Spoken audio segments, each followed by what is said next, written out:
Did you know that Miffy is a multi-millionaire? She makes $200 to $263 million every year through merch, books, licensing, their museum. And I realized this because I was in a trip in the Netherlands recently and I saw Miffy merch at every airport, train station, souvenir shop, you name it. And none of that bootleg shit. There was no Miffa, Tiffy, Cliffy, or anything like that. And that's because Miffy doesn't play around with licensing. Miffy has collabed with the Van Gogh Museum, with Uniqlo, with Tommy Hilfiger. She has cafes, theme parks, jewelry, YouTube channels in global languages, you name it. So a little bit of backstory. Miffy is actually Dutch. She was created by Dutch illustrator Dick Bruna in the city of Utrecht, which is where I was staying. And you can see the influence of Miffy in the city. You see Miffy in street lights, in statues around the city, and also like tributes to the illustrator themselves. Dick Bruna was very inspired by Matisse and Mondrian, and you can tell seeing this famous Mondrian painting with the color blocking, the bold lines, and the clean minimalism, how much of an influence it has on Miffy. And Miffy started out as a book series, and so far she has sold 85 million copies all around the world in 50 different languages.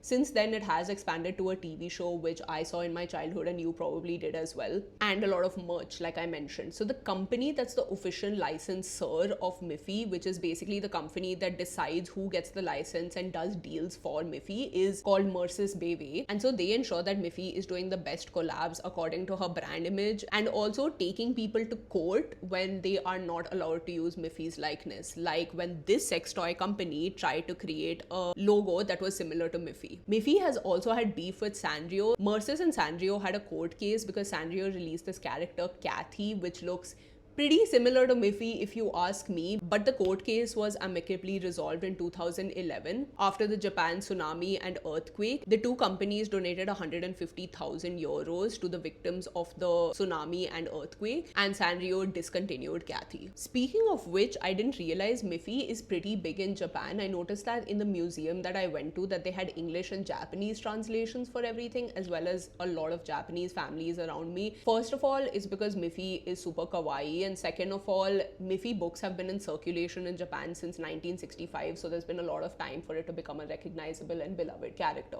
There is so much more business and lore and licensing drama behind Miffy that I can't really cover in this reel, so you can go check out my YouTube channel for a more comprehensive business case study on Miffy. Also in that video, I've talked about my experience in the Miffy Museum, which is super well designed, and also all the merch that I bought in the gift shops over there. So come say hi to me and Miffy on my YouTube video.